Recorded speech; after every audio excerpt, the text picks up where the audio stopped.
Peace and blessings is real. First and foremost, I want to take this time and give all praises, glory, and honor to Yahweh through his only begotten Son, Yahushua, for allowing this word to come out. And I hope you sincere brothers and sisters is edified by this word.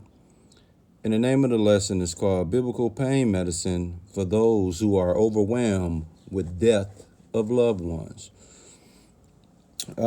Before I get into this word, man, there are some people across the street doing some landscaping, and they cutting the grass and blowing the dead grass. So excuse the distraction of the noise in the background. I sincerely apologize for that. But I hope that we're able to still get this word out to you. And I hope you sincere brothers and sisters is edified by this word. Again, the name of the lesson is called Biblical Pain Medicine for those who are overwhelmed with death of loved ones. All right. In life, we deal with pain naturally. A lot of us, deal with different types of pain. And what you see on the screen is some of the go-tos that we as human beings go to. And that's opioids, drugs, painkillers, narcotics, pharmaceuticals. This is typically what people turn to. Well, do you know, as a spiritual person, there's biblical pain medicine as well, and that's these scriptures, man. And in this word, we're going to bring out some scriptures as pain medicine for those, to relieve those that are overwhelmed with the death of loved ones. In Jeremiah 10 and 19, it deals with pain and distress. And in Jeremiah 10, verse 19, it says, "Woe is me for my hurt. My wound is grievous. But I said, truly, this is a grief, and I must bear it." You see that?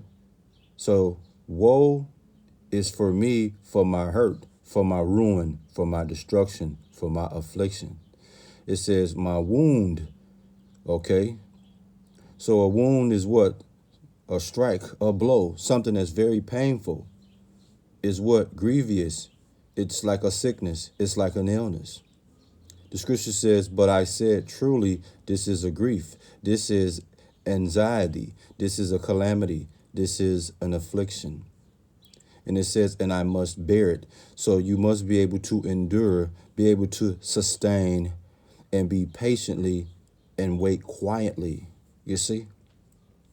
This is to those that are overwhelmed with the death of loved ones. You see? In the Bible, man, Job and David were great examples of how to deal with death of loved ones and so forth, man. And back in those days, they didn't rely on what you see today, the drugs, alcohol, opioids, and things like that. This is what people today rely on when they are overwhelmed with the death of a loved one.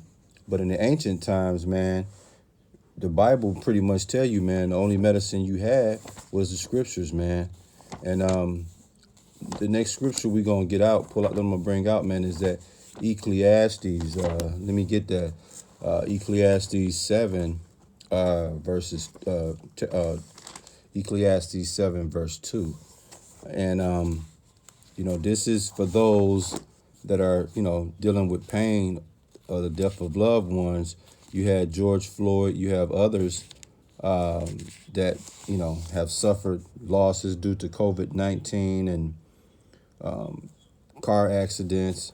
I mean, it's a lot of different situations in life, man, where death have happened and people have been overwhelmed by it. In Ecclesiastes 7, verse 2, it says, "It is better to go to the house of mourning than to go to the house of feasting, for that is the end of all men, and the living will lay it to his heart." So the key words, or the key thing that I want to focus on in Ecclesiastes 7 and 2, it says, it is better to go to the house of mourning. So it's happiness. It's a time of happiness, and it's a time to be prosperous when you go to the house of the dead. You see? So when you go to the funerals, for homegoings and things of that nature, man, it should be happiness. It should be prosperous for you to do so, because it's better to go to the house of mourning than to go to the house of feasting. You see? Also, we're going to go to Psalms 30 and 5. And what are we dealing with, man? Biblical pain medicine for those who are overwhelmed, okay, with the death of loved ones.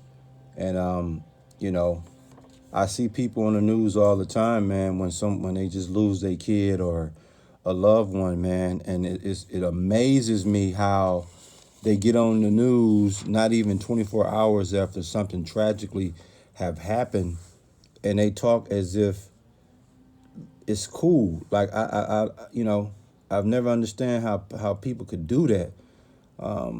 There's a guy I work out with at the gym, man, and he just the gym just start opening back up, and I hadn't talked to him since then. This was a person I talked to when I'm at the gym.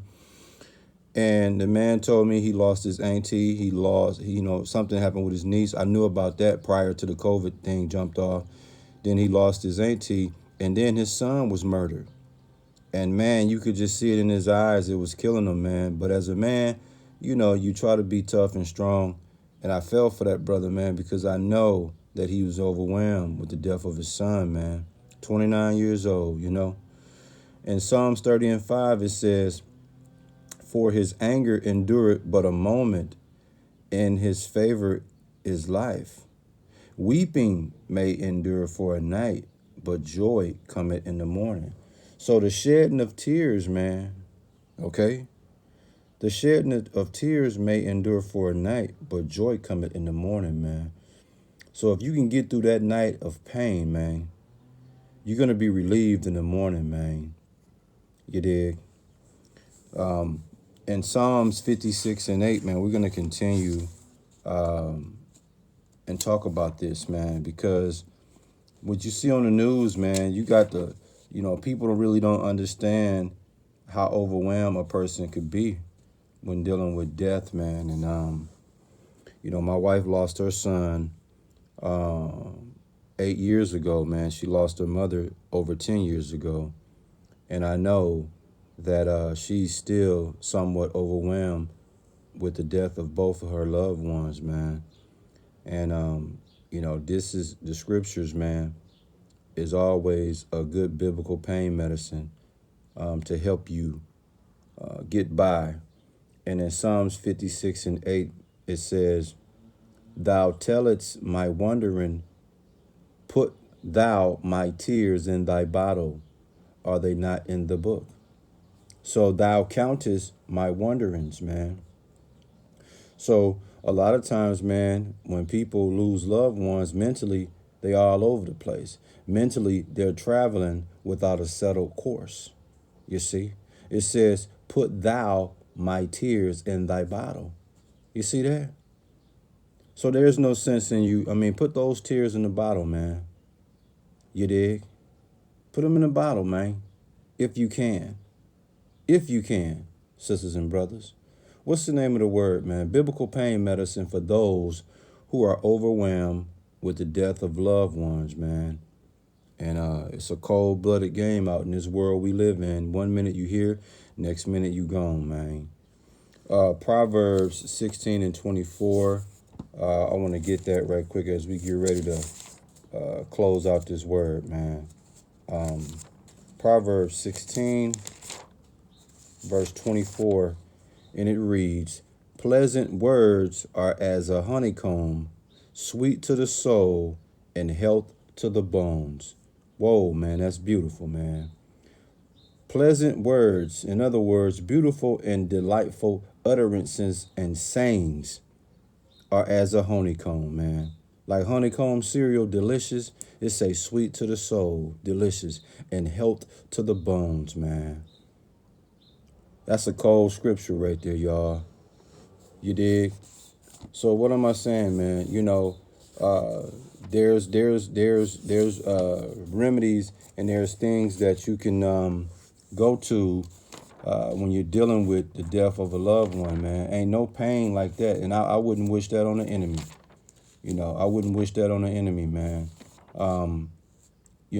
Life right now is with so much happening, man.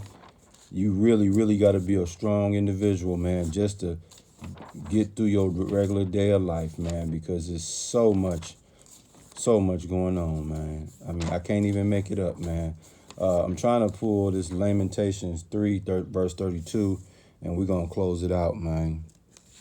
In Lamentations 3, verse 32, it says, "But though he cause grief, yet will he have compassion according to the multitude of his mercies," man.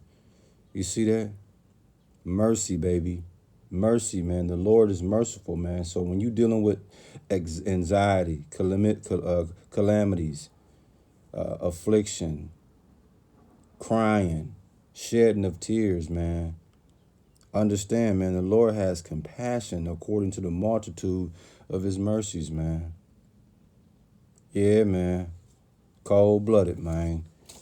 What's the name of the lesson again? Biblical pain medicine for those who are overwhelmed with death of loved ones, man. And it's a whole lot of deaths been happening of loved ones, of people, loved ones, man, of lately, man. And I hope that this word was able to give you some type of comfort, some type of